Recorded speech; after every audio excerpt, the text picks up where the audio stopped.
Welcome back, everybody. It's been a while since I've seen you. I'm glad to be back in front of your screens. Welcome to Paranormal New Normal. And we are back again to try to, make life seem a little more normal. Do we ever actually freaking do it? No, no, no. We fail every time. But that's okay. That's not the mission of this podcast to succeed at that. But we try. And as always, I bring a guest to help me on this perilous quest. And my guest tonight, we fate wants this to happen because we have changed this recording 3 times in the last couple months to make it work through our own personal issues and through weather divined by the universe, fate, gods, whatever the hell you believe in. We managed to make it work tonight. So please welcome my guest, Amira Nystrom, a survivor and Mm. thriver. And you may ask, that's all she is? Well, that's not just all she is, but uh, that's the cataclysm of who she is, basically. I'll put it that way. And I'm gonna let her tell her story because I am in no way qualified to tell somebody else's story like that. But how you doing tonight, Mira? First and I'm foremost. so good. Yeah, I'm really happy we can make this happen. Same. I've been looking forward to this conversation for a while, and it finally gets to happen, folks. I So know. let's enjoy it. And the first question I ask everybody in this podcast always is, what brought you down this path to the spiritual life you live now? I think for most people, it's like this intense life. Like life handed them some big challenge, and for me, it was definitely that. I survived a brain surgery that I had less than a 1% chance of um, fully recovering from. So it was kind of an experimental surgery. And and I went through the stages with that of kind of recovering and being like a baby for a year. But after that, after I had fully recovered, like a year after the surgery, I don't know, nothing normal made sense anymore. Like it was like the normal job I had. I was working in a restaurant and I remember someone came up to me and they were so upset that hadn't brought them an extra ranch or something to their table. And I just looked at them like, this isn't normal. This isn't real. This is a movie. And so after that, I just decided to move to Maui and create my own reality. And it's been quite the adventure. But I would say the most pivotal thing was that brain surgery. I was a completely different person before. I was like pretty high on my ego. I had very shallow dreams and goals and aspirations. And then when that happened, it just none of it made sense anymore. Like self-serving goals didn't make sense anymore. It was just go live a good life that actually feels good, that yeah, that matters. So, yeah. Well, I kind of want to back up here a little bit, and Yeah. because for the listeners at home who haven't read your profile on a website, um, what led to that brain surgery? Why was the reason you needed it to begin with? Yeah. It was pretty random. I was just on a ski trip to Utah, and then on the way to like right when we were landing, there was that turbulence. And I've never been scared of flying. I've never had any issues, but all of a sudden it just felt like my brain was exploding. And so I was holding my head like this, trying to keep it from full, like some part of me actually believed my brain would explode. And so I was holding it together. And when I landed, I just thought, fuck, that was weird. But I have a 2-week trip here, so I'm gonna have to deal with that when I get home. But it was just very, very strange. And so as soon as I got home, I had a regular doctor that I would see. and for Crohn's. And so I told her, hey, I had this really weird thing happen with my head. And obviously she's like, well, maybe take some Tylenol, ice it, rest, are you stressed? and and I just told her, look, I know something's wrong. So I don't know what's wrong. I know, but this isn't normal. I was a massage therapist, so I knew what tension headaches could feel like, and I just knew something was up. So she decided to send me for some scans, and then after that, um, yeah, it was pretty brutal. They told me I had 2 weeks left to live, and that's if I don't bend over, no more sleeping laying down. And basically, the cyst was so big that they thought if I do anything where I move around in the wrong way, then it can just burst and then I would die instantly. So for the 2 weeks, I just kind of like I was just trying to make it day by day without popping the cyst. And then leading up to the surgery, I mean, it was less than 1% chance. So it was a pretty crazy thing the odds were not telling me that I would come back. So yeah, that's where it started. I mean, you could basically say the odds were not forever in your favor, but Yeah. It's like because I mean, basically you're for sure dying, or you'll come back as a vegetable. So that's a pretty hard fate to make it through the day. I mean, yeah, I can't imagine. I can't imagine actually hearing that news and being able to yeah, cope with it. Like I would probably be a wreck. I would probably just oof. I can't even imagine. I can't even imagine what I would do. I mean, to hear you only have yeah, a to hear basically like, oh, you're gonna die in a couple weeks. yeah, It's gonna happen. Like it's I'd be like, can I get a second, third, fourth opinion, please? Like, what the yeah. hell? Like, It it's just insane. And then that percentage that of you actually coming out of the surgery successfully is unheard of. That's Oh my god. And miraculous. I kept telling the surgeon, because after I got this diagnosis, I told my mom, I want a different neurosurgeon. This guy is so depressing.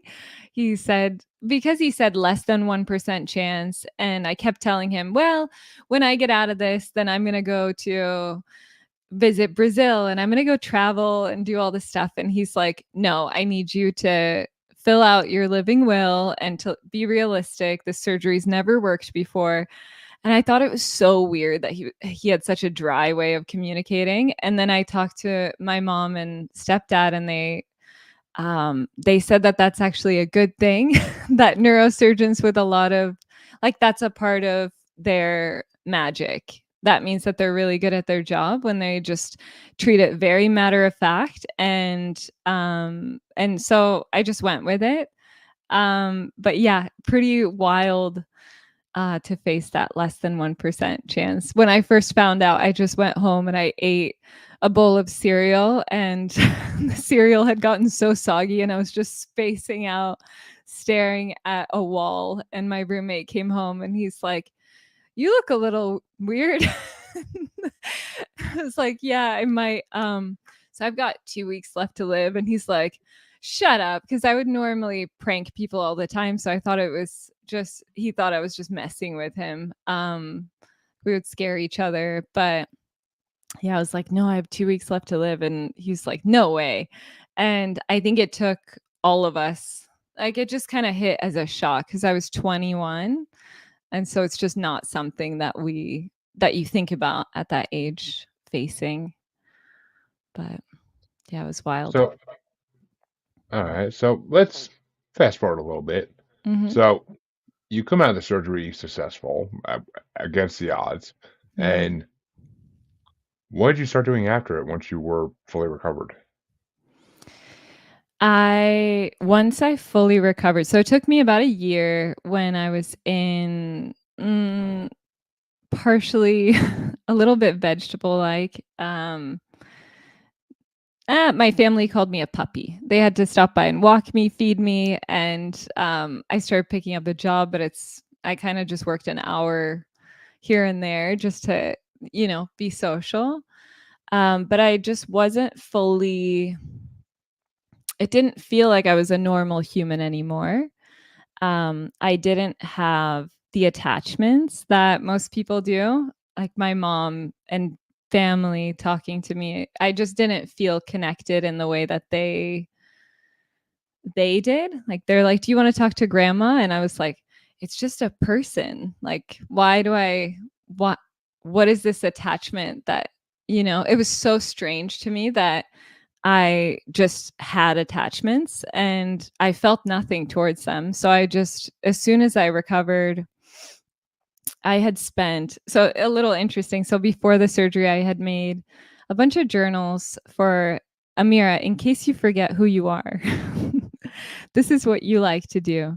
This is where you go to the gym. This is where you work. These are some inside jokes if you get desperate and need to remind people that you're still you.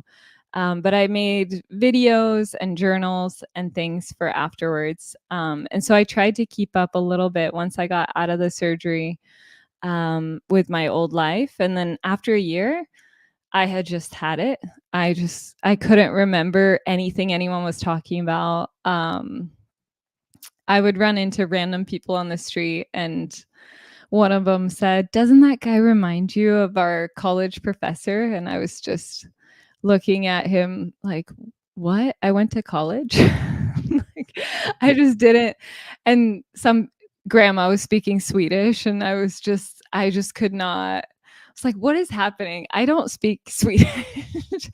So I'd lost a lot of the memories. But what I found after the surgery, posted on Facebook and said, "Ask me to do anything and I'll do it." And someone responded and just told me to come to Maui for a little while and just have fun, learn to surf, whatever. And so I did that and then kind of rebuilt myself on the island. Well, okay, one, reckless, but two, Yeah. never post to Facebook, tell me to do anything and I'll do it. That's just asking for trouble. Come on now. I But was 21. I didn't know. I mean, now I would probably never do that, but all of the invites that I had seen on there were very innocent. It was, go travel here, come over here, visit this, do that. And so I went to Maui and I stayed with two friends of mine, and they had this homeless guy living right outside that was sleeping in the car in their parking lot, and he was annoying them so much. And they were like, "Oh, we're gonna have to ask him to leave." And I thought he had a good vibe, so I went and talked to him, and I said, "Hey, like, what are you up to today?" And he's like, "Oh, I'm just gonna head to a buddy's house and then another buddy's house, and I'm just gonna, live, breathe, live with the flow, do the things." And he kind of just spoke in riddles. It barely made sense, but it was so interesting to me that I decided to join him for the road trip for the day, and then that became my best friend on the island. So yeah, I just kind of reinvented everything restarted when I moved to Maui, and I decided to just let myself be whoever I wanted to be instead of stressing or worrying about who I can't remember that I was. Because also for the first 3 years after the surgery, I was pretty convinced that I was a soul that had snuck in during the surgery and hijacked this body. I didn't every reference that everyone had towards this Amira, it just didn't register for me. So I just assumed I was like, I just stole this body during the surgery. I just took over. I mean, honestly, that technically, as I mean, this is actually where it kind of goes into the paranormal a little bit. Yeah. That because that could technically happened. I mean, Yeah. there's really no way of knowing. I mean, it could have happened. I mean, because if I mean, if there's that low a chance of surviving the surgery, your spirit could have technically departed and something else could have came in. And I mean, I'm not saying like, oh, an evil spirit came in, but it could have been it could have been a spirit looking for a place to go, I mean, Yeah. reincarnation. I personally believe reincarnation is real, so it could have been a reincarnated spirit looking for a place to go. And I mean, an open Yeah. vessel like that might honestly have been why you survived surgery. Yeah, it was I was convinced. For 3 years, I had no connection to this Amira girl, so I just thought, "I'm for sure I've stolen this body and I've hijacked it, but it would be too awkward for me to tell people that, so I'll just play along whenever I'll come to Christmas, I'll celebrate the birthdays," but I didn't feel connected to it at all. After a few years, I started to remember things. I would go to places like walk down my childhood street in Sweden, and it was like a flash flooding experience of memories just came through. And all of a sudden, I was looking around and I told my mom and grandma, I was like, wait, we used to live here. And then they were just shocked because they had given up on they're like, "No way she'll ever remember anything." But I was like, "We used to live here. We lived up there. Our neighbor lived there. We used to go sledding down that hill," and it just kind of flooded my system. Like, I had to go to different places, touch different things, hug people, and then all of a sudden it was just flash flooding. And so I just started speaking Swedish, and then I realized, okay, I did not steal this body.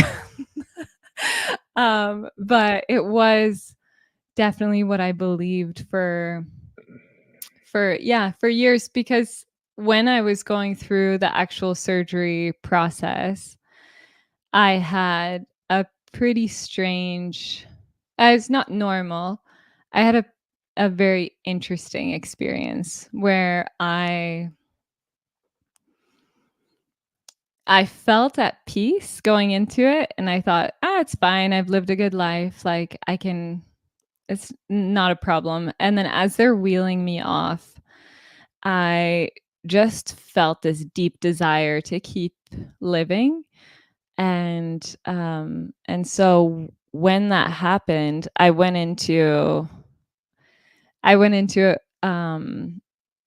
a very strange place. I mean, I guess this is paranormal activity, so I can be open Oh, about it. oh, be as open as you like, please.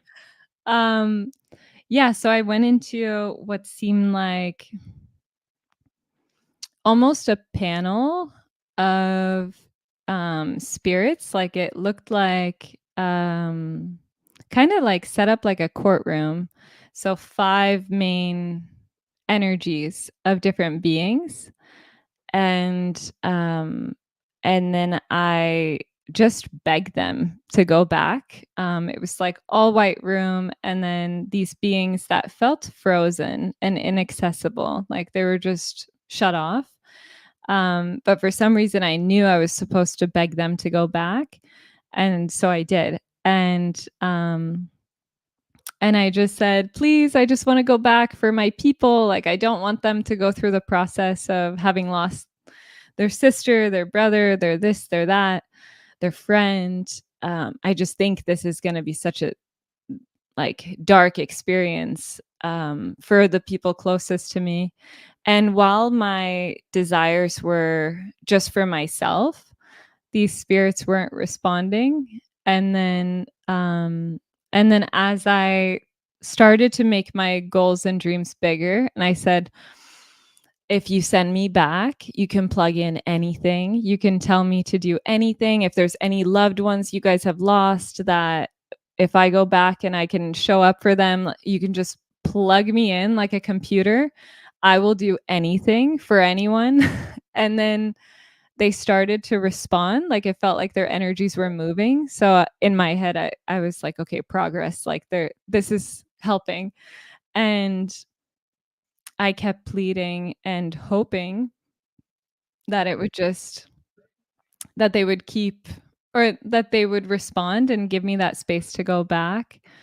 So I just kept continuing. I was like, plug in any messages, anything. I will be a vessel for anything that needs to be done, any loved ones, anything that you guys need. I will do literally, like, I just want to go back and serve. And then they started responding. Um, and it felt like these codes coming in uh, very different patterns, like little circular codes. It felt like they were just flying towards my being and getting received. And and so these codes just kind of kept coming. And the more I just kept pleading more and more, and the more selfless the dreams got, the faster these codes came in.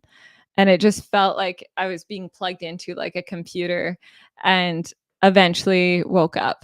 So it was, um, yeah, it was a pretty wild experience to Okay, now I am freaking intrigued as hell. Um, because you to put it in, well, basically to use the same terminology you were using, you basically went back to the source code. Yeah. And I gotta ask this though, is there any recollection you have of what these creatures look like? They it's they were bigger than me.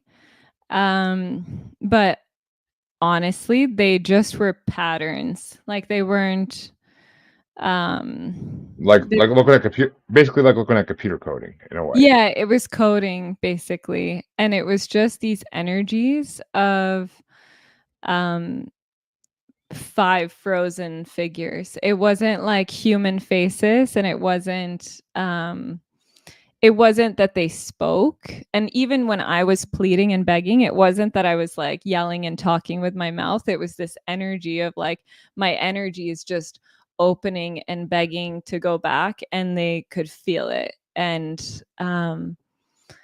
so it was, yeah, it was, and I kind of got obsessed with understanding the missions that they had plugged in for a while after that. So when I got to Maui, I went to live in the jungle, and I kept feeling called to people that had lost someone close to them. And yeah, it was wild. I would see the people that had passed in their space. Um, and I would ask questions, but I found that's interesting. I felt more connected to the energy around people than I felt to the person in front of me. So I found it hard to stay focused on like the physical human in front of me because there was so much speaking in the background that wanted to come through. And so I made it a mission for the next few years to try to serve all those missions. And when someone would show up, and I would just feel called to be close to them. And pretty quickly, I would say, like, there's this guy in your field. I don't, like, I don't know what it's about. And because I never truly understood, this is what channeling is so confusing to me because channels will take this energy information and they'll put it into words, and I couldn't put it into words. And so I thought, I can't channel. I can't do this communicate with the dead people thing because it's not for me. All I feel is an energy, and I can kind of describe the feeling that I would feel, but I wouldn't be able to put it into words. And most people who are trying to reach their past loved ones, they're looking for a message, and I didn't have the message. Well, So that's the thing. Well, okay. Well, one, I gotta say this before I forget. Say it. Your experience basically reminds me of the song "The White Room" by Cream. oh, I haven't heard it. But now I'll listen. Oh, you've heard it. Okay. You've heard it. You just don't realize you've heard it. 'Cause it references a white room, it references tigers and jungles, like, it kinda sounds like your experience 100 it's almost trippy that it sounds like your experience 100%. So, I mean, I don't think I know Maui doesn't have tigers per se, but still, it's similar. It's very similar, and but see, that's the thing. You weren't at least in my mind, you weren't sent back to be able to give these people you weren't sent back to be a medium or a psychic or channeler. No. You weren't sent back to give these people direct messages. Mm-mm. You were just sent back to let them know that their loved ones are still They're there. there Yeah. and watching over them. Yeah, and Where I would try to help them bridge the link, when I would notice, like, sometimes it was often that the people I would talk to said, "I can't reach this person," "My sister passed and I can't reach her, and she probably still hates me," and I would feel the energy of that sister, and I was like, "Oh, she's right there. She's right there. Just go to the beach and just open to it, because she's right there, and I don't have anything else to tell you, but that's just it's, and that she doesn't hate you, 'cause I can't feel that, but but yeah, I think yeah, I don't think I was sent back to give messages, but it was frustrating because every single person was like, "If you can oh, feel them, tell me more, tell me what they're doing, tell me," It's like, "I can't. I don't have I that." mean, that's just human nature, that humans always want more than they Yeah, they're can like, "More, get. more, more, more." It's our we are basically guinea pigs in our cages waiting to be fed, and we always want more food. That's just the way Yeah. being a human is in this world, and it's we never can be satisfied with the little bit we get. Well, most of Yeah. us can't, at least. I'm not gonna say everybody. Most of us can't. I I would mean, say, yeah, it most took people. it took it took me a long time of ex exploring my spiritual side through this show, especially that I learned to not always want more. I learned to be happy sometimes with what you have and live Mm. with it. You live with it because that's nothing else you could do. Like you gotta learn to live with things, and then you're gonna be a happier person. But so I mean, yeah, but these people should be happy because you're giving them that hope, that happiness that their loved ones are still watching over them and that they're still Yeah. there. Which they should take that and be like, "Oh, thank you," instead of being like, "Well, why can't you talk to them?" Like, it's Yeah. just I think it the kinda initial was excitement and, when they could feel that they were there was always, like, an emotional breakthrough where tears would get released and they would, um, be there, but then the next conversation was, "Hey, if you're tapped in, can you ask my dad where he put this thing?" And I'm just like, "This no, I can't. I don't know." And, well, but yeah, see, that's when you should actually find a medium or psychic, team up with them, and be like, yeah. "I can't, but have you met?" And then just I mean, get a part of what they make off it, whatever. I mean, business ideas. That's what I do. I'm a salesman by trade, so that's what I do. But it's, I mean, it's miraculous. And so, let me kind of, I guess the next question I'd want to ask is, what life lessons have you learned since you've been experiencing this new life? Like, what lessons has it taught you as a human being? Um, to hmm, to start over on Maui and just let myself be was a pretty crazy thing for me to do. It I mean, I definitely couldn't. I'm gonna say I can't. I just want to say like I couldn't imagine just moving somewhere I'd never lived before, and I have no family or friends, and just starting new. I couldn't find a imagine that. random guy that lives in his car and just be like, "Yeah, And you're my best friend." And, that that sounds like a Rick and Morty episode, honestly. But yeah, it's, such a character too. I think that the biggest life lesson that I got from it is because most people are living inside a program or framework that they were kind of born into. They were taught all the lessons along the way, and then they just became a product of their environment. And I guess I was that too. And when I came back from the brain surgery, I didn't have any of the social programming of who I'm supposed to be. Like, I think everyone stresses like crazy about who they're supposed to be. They're like, fuck, am I being who I'm supposed to be? And it's just this super stressful experience inside people's bodies. And I guess when I didn't have that, there was nothing going on in my head for years. I didn't have an internal critic. And I didn't even know I didn't have one until um, I dated somebody that was drowning in social anxiety. And he's like, we're at breakfast and he's just afterwards having a meltdown. He's like, did you see the way this person looked at me?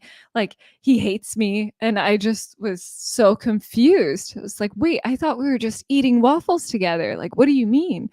And I just could not understand that there was See, a voice inside that was just attacking themselves, you know? mhm. And so the biggest freedom that I got from all this is changing my framework. Having it forced on me just made me realize like I can do anything and I can pick what life I want to live and I can pick what friends. We all kind of believe in limits and we just look around at our environment and think, oh, that's the max that I can get to. Like maybe I'll get a promotion at this job that I hate and that's my max. And I guess from my experience, I don't know. I don't think there's a max to anything. I'm just constantly shooting for the stars in everything. And um my stars, it's Well, different for everyone. But I think it's I mean, just yeah, giving me the freedom to just choose how I want to live. which is glorious in its own way. I mean, I know, and I've known plenty of people in my life with social anxiety because basically everybody has it to some degree. And Yeah. well, I mean, except for me, I was born without it. I don't give a fuck what people. I never give a fuck what people think of me outside of That is a myself. nice freedom. Yeah. And like I was born that way. It's just though I've always been that way. My parents used to yell at me and be like, "Don't you care what people think?" And I'd be like, "No." But and it's I've always been that way, and it's something I was born with. But it's just I mean, Mhm. so trust me, I know what it's like to have freedom from that. But I've known Yeah. so many people in my life to this day who have that, and there are. I mean, my mother's a perfect example. She has always worried about what other people think of her, and I'm just like, why? Why? I'm like, "They're Yeah. looking at you. Big fucking deal. Let it go. Like, who cares? Like, let them look." I'd wave. Like, I'd wave and be like, "Hi."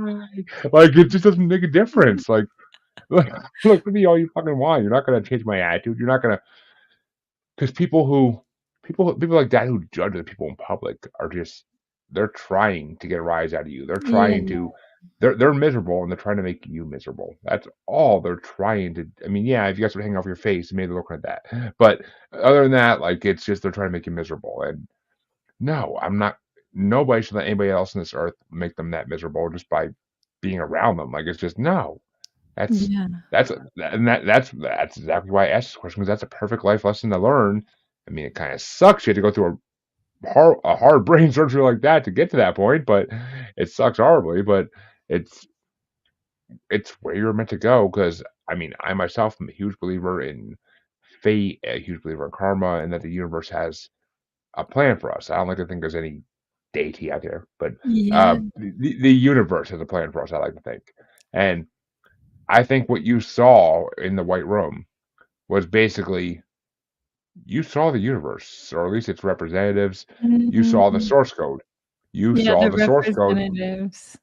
You saw the representatives of the universe that I think that really is the closest thing we have to an actual afterlife. I mean, the ancient Egyptians had this whole idea of you get judged when you die, and Yeah. that passed over to Christianity, of course, and every other religion. But I think you saw the actual version of that. Like you saw like the kind of actual version of that that might actually exist.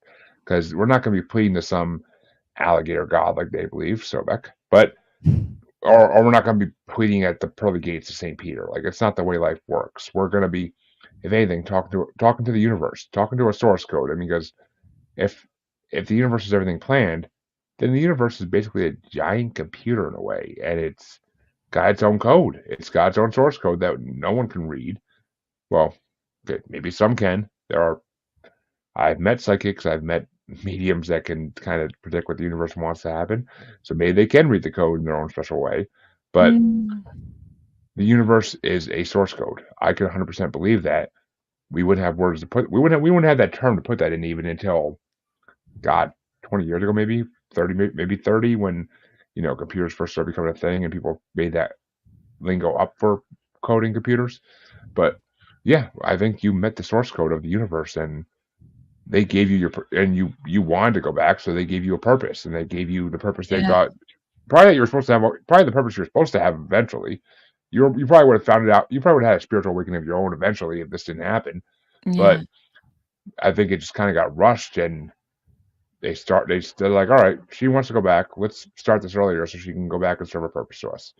And then they hit Control Delete and they pushed you back. So I mean, in my opinion, that's just the way it happened, kind of. And that's what I gather from this, well, the story of your life, And basically. it That's why. feels That's like why. such a gift too. It's like this, like it feels if we can get a cheat sheet to life, which is what I believe that that brain surgery was. I don't know what I was doing before, working 5 jobs, running around trying to be Miss Popular, and then I just came out of the surgery and I just didn't care about anything except for creating my own, just enjoying myself. And it was so different. Enjoying myself for the first maybe mm, like 9 months. And then I felt flooded and moved into the jungle and decided to kind of mm, open up to what was happening. I just felt like I needed to listen. And then I tried to deconstruct um, that thing that happened and what I was seeing. And yeah, but it was wild. For me, it feels like the biggest gift because, like you said, it's just rushing the purpose. I may have gotten there eventually, but they're just like, this is what you're supposed to do. And I I feel mean, like I'm still getting those messages every year or so. There's some kind of message that says, go this way, and I'm so grateful for that communication line. And I don't think that people need to have brain surgery to have that communication line. I think you just go out. I like that you call it the universe. That's what I do too. But whatever you want to call it, God's angels, spirit guides, universe, whatever, I feel like we can all go somewhere in nature and just say, tell me what's next. And there is a response, and especially so, when you get more and more selfless and clear in where you want to go, then in my experience there's something talks back. I mean, I 100% believe you're right. I s- the only I guess criticism I would have towards that is I think the universe wants you to be at a certain point in life before they're willing to Mm. unveil your Mhm. purpose. Because I mean, yes, this podcast is my purpose to some degree, but I think there's also something bigger, and I am not rushing it. It's when the universe wants to show it to me, they'll show it to me. But Mm. until then, I can't crack the source code. I can't hack it, and I'm not going to try because then that's just going to upset the balance of what is supposed to happen. I Mm. mean, I feel like I said, I feel like your surgery kind of put them in a point where it put the universe in a point where it's like, all right, we either going to give her her purpose now and she makes it, or we don't give her her purpose and she's not going to have a reason to make it and she's not going to make it. Yeah. So they made a split second, they made a basically a split minute, split second decision, whatever you want to call it. And they just said, all right. It's time. And but to most people, that doesn't happen because there's not extreme circumstances where we need it to happen just at that moment. And Mm. we may find, I mean, we all have, every human being on this earth, I'm a huge believer in this, every human being on this earth has abilities of some kind or shape or form. Mhm. When you unlock them, it could be when you're a kid, it could be when you're in your 20s, it could be when you're an old motherfucker that's in their 70s, 80s. Like who knows? You don't know when you're going to unlock these things. I mean, some people live their whole life. I've met people who didn't realize they were psychics, didn't realize they're mediums until they were in their 60s, 70s because Wow. they just were so busy with life that it never happened. And I mean, trust me, I live a busy life too, so I get it. I 100% get it. I don't have time for shit, but I am so behind editing podcasts. It's a weekly struggle, but I don't have time for shit. I don't have time for shit. But and I got a third kid in the way in about 3 weeks, so there's not time Wow. for Congrats. there's thank you, but there's not time for shit. Like I have to pretty much schedule out my day 100% every day of my life just to figure out what the hell, and then it never goes to schedule because that's just the way life goes. But so I mean, the point of all this is, yes, we all have abilities to some degree. When we unlock them, that's up to the universe. And for a lot of people, it's not until their kids are fully grown and they're not really families anymore. They're still families, but they're not in your family to the point where you need to pay attention 24/7. That's when a lot of people unlock their abilities because it's just either you're born with it and you go with it from childhood, or you unlock it later in life when you're not as jam packed as you are at the beginning of your life. And Mm. that's been my experience with over 250 plus interviews in this show, maybe close to 300 now. I honestly lost freaking count. I don't know. I gotta look that up. But and I have so many episodes that haven't been released yet. I couldn't even actually get an accurate count if I wanted to, really. But I could, but it'd be a lot of work, and I don't want to do that. But I mean, that's basically the bottom line. I mean, everybody's gonna unlock their abilities when it's their time. Mhm. That's the message in all this. And the fact you unlocked yours when you did, incredible. The fact you went to Maui, see, I've wanted to live in Hawaii since I watched this show called American Jungle like 10 years ago. It was Oh, a reality. It was a reality show about people in Hawaii living off the land and hunting in the jungle, like to get like wild boar like every week and stuff. Like it was a freaking awesome show, and it ended after one season because fuck History Channel. But it ended after one season, and I was pissed. I'm like, oh, it was such a good show. Like, and they talked about the night marchers and all this other cool Hawaiian paranormal stuff. So yeah. It's a The myths and legends of Hawaii are so magical. Oh my gosh. like Just like like any ancient culture, they are, especially I mean Hawaii's special because they never were really too touched by invaders, foreigners. yeah. They always were kind of by themselves for a long time, and their legends held very true for a long time to them. So it's And still, their beliefs are still oh yeah, so active and alive. Like, we still, look towards the volcano to see if the night marchers are there when we're out at night. And like when people pass away, you go out in the ocean and spread the ashes. And it's just such a ceremonial, spiritual place that, yeah, it's magic. It was perfect for that time in my life for sure. and Audrey, okay, well, I have you actually ever had an experience with the night marchers where you've heard them or seen them? Um, there is some spooky experiences. I can't say that I've seen night marchers, but being on the island, there's certain places that you're not supposed to go to after 6 o'clock. So when the sun sets, the belief is that if it's a spiritual ground, like the valley or like one of the sacred places, then that the spirits come out. So in Iao Valley, which is this beautiful valley, but it's had so much death happen there, and it's a belief that at 6 o'clock, the spirits, like the leaves, turn into spirits, and spooky things just happen. And if you go off the trails in EO, then you will, unless it's a blessed trail, then yeah, spooky things have definitely happened. I think the weirdest one for us was when we were out on this path where I don't think we were supposed to be really. And one of my friends brought his girlfriend, but she's not so adventurous, so she decided she wanted to wait by herself, um, like outside of this cave we were exploring. And then she screamed so loud. So we came running back thinking something horrible happened. And she just told us that she felt a hand on her shoulder and it just shook her. And then it just kept yelling at her to leave.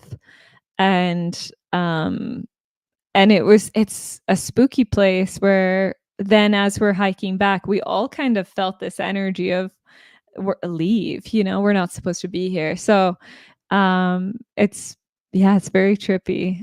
Some of these places in Maui are very, very trippy. And I think it requires that was when I had first moved there. So I just didn't care or believe in it completely. And then when I started to really understand and hear these stories of what's happened in these places when you break these kind of rules, I just went full respect mode. It's like I will never be here after 6 o'clock, and I will do whatever it takes. I will do the prayers before I enter. I will bring things. I won't take the fruit. Like I will just whatever needs to happen. I want to live in respect for the island. And but yeah, I didn't start that way. I don't think anyone does when they get there. We just get there and we're like, oh, this is like a, water park. And then we're like, no, the grounds Yeah. are talking to you in a different way here.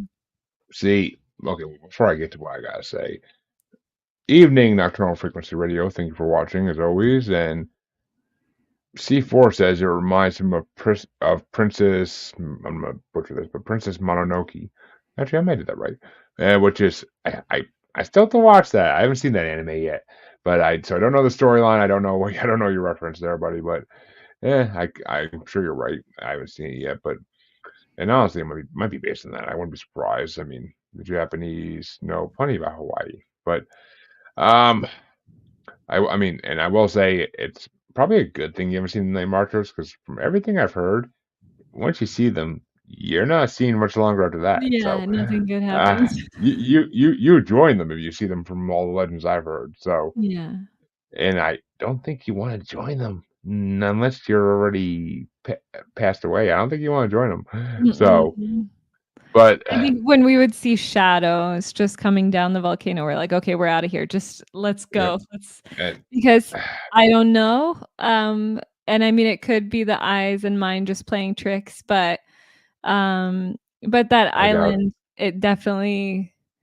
it has so much power, and to exactly. live there, you have to have so much respect for everything, or weird things happen, like very I weird. mean, yeah, I mean, we're talking about an ancient land where Yeah. these people believe so strongly in everything for millennia, and why? I mean, tulpas exist. You believe in something long enough, eventually it's going to come true to some degree. So, Mm.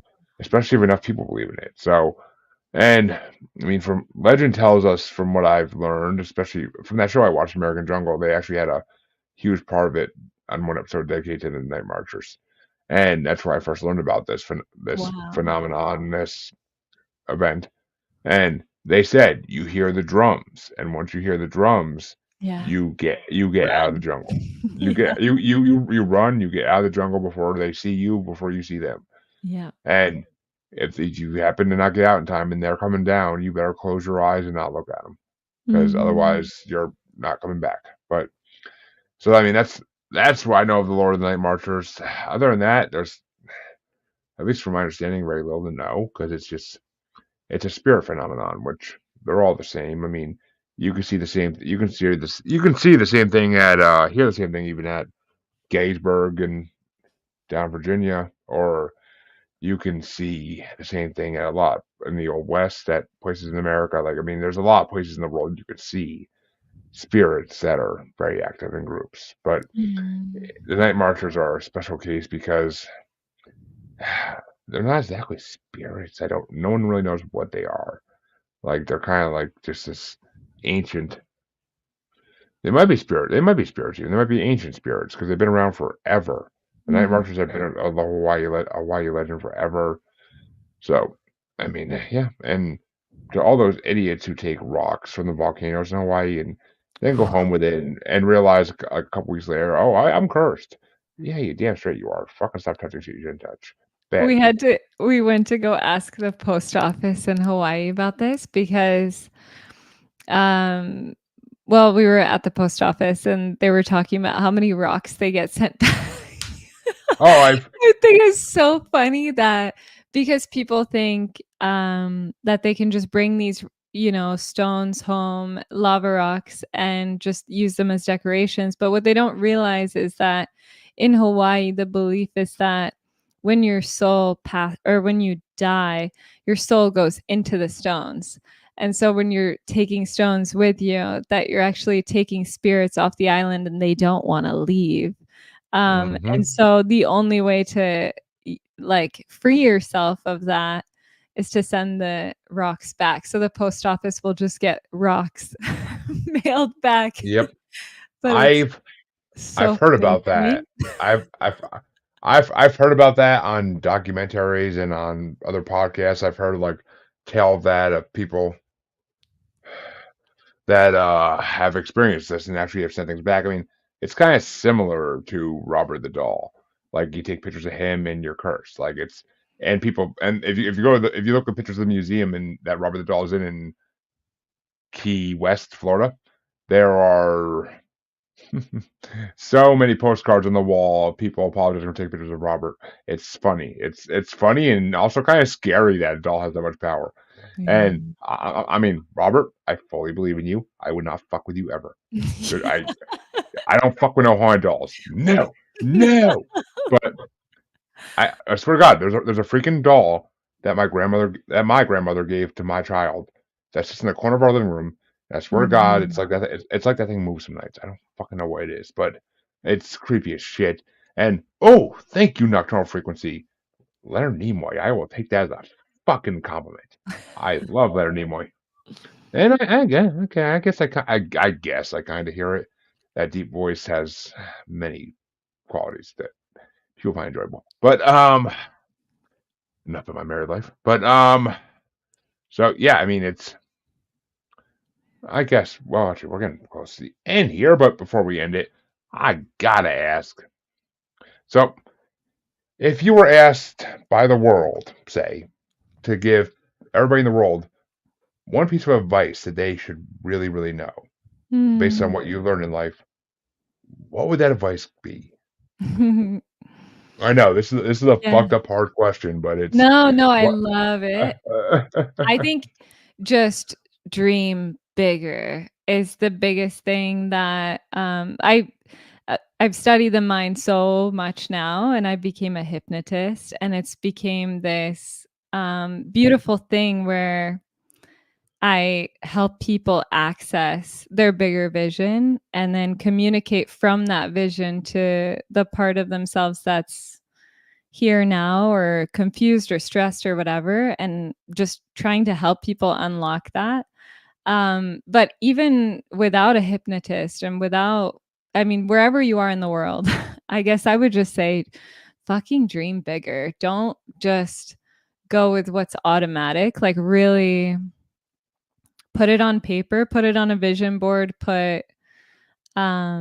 just put your vision and your dreams into something that you can, yeah, connect to, and just go bigger. Whatever you're dreaming right now, just think a little bit bigger. Like, when you have that, then what do you want? And then what do you want? And because I believe that it's all about attuning and just choosing, yeah, just choosing what you want and then attuning yourself to believe that you can create that. I mean, who would have thought you'd create, a paranormal activity podcast? Like, that's so wild. That's so not the norm, and it's just something that you felt called to do, and who knows where it leads to. But yeah, for anyone listening, I'd say just dream bigger.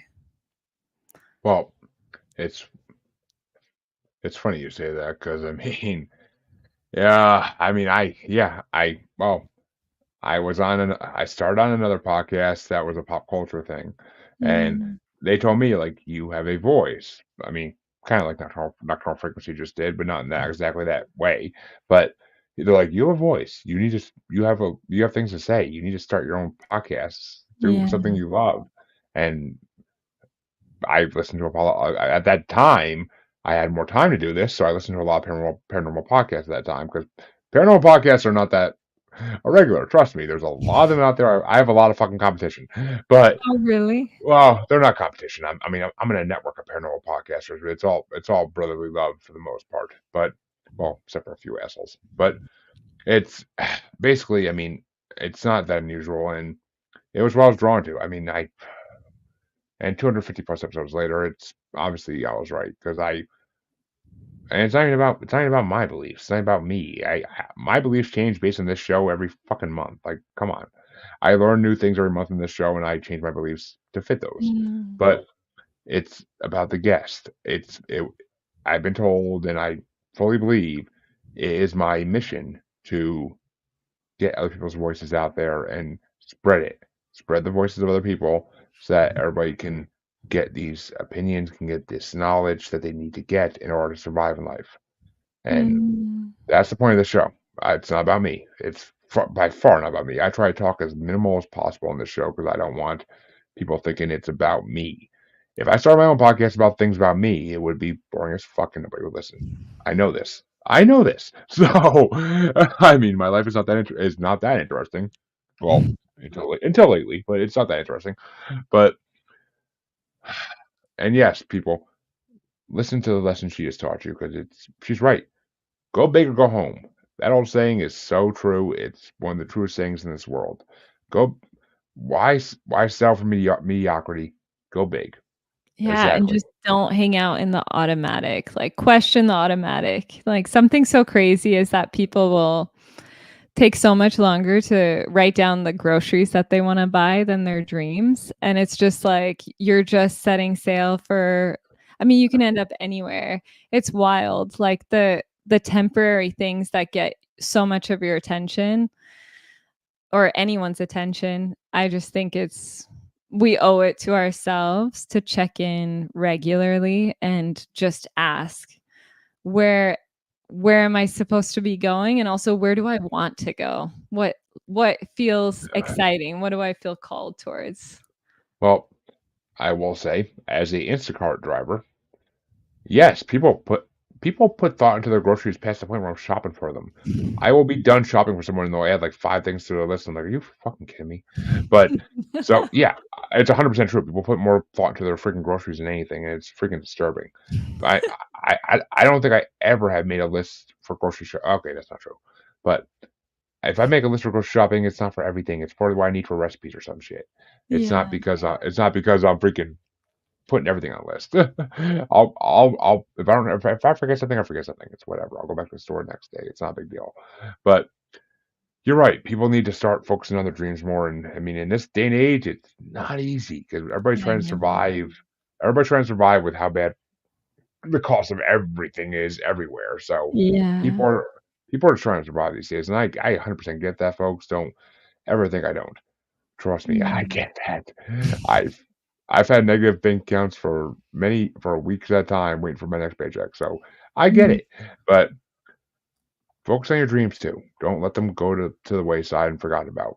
Focus on your dreams, and that right there is a good place to end this. So I will end it there.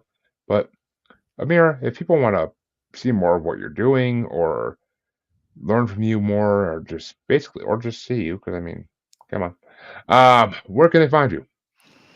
I think the best place is Instagram. My Instagram is Traveler of Love. Yeah, I think that would be the best portal. Well, there you go, folks.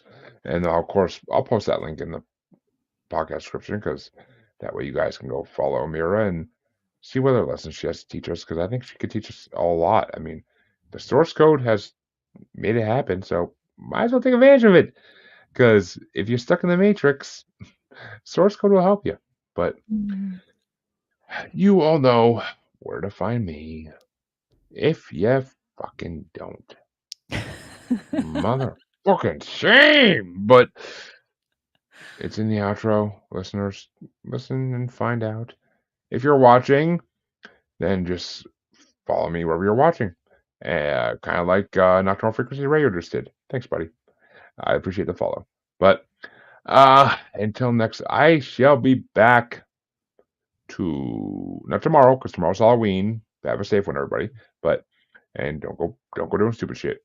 But I will not be back tomorrow because I have kids and Halloween is for kids. So I will not be back tomorrow, but I will be back on Saturday morning with another weekend edition interview for you guys. So yay! Until then, I want to thank Amir for coming on. It's been an amazing episode, and I really told her folks that before it started that I didn't know we'd make it an hour. Well, do I fucking know? But because it happened and it was a great episode, so yay! I can't complain. I actually enjoyed the shit out of this. So, but come back next time, folks, and learn more about the paranormal world. Till then, have a good night. I'm on 4 hours sleep. I need to go to fucking bed. So, have a good night, everybody.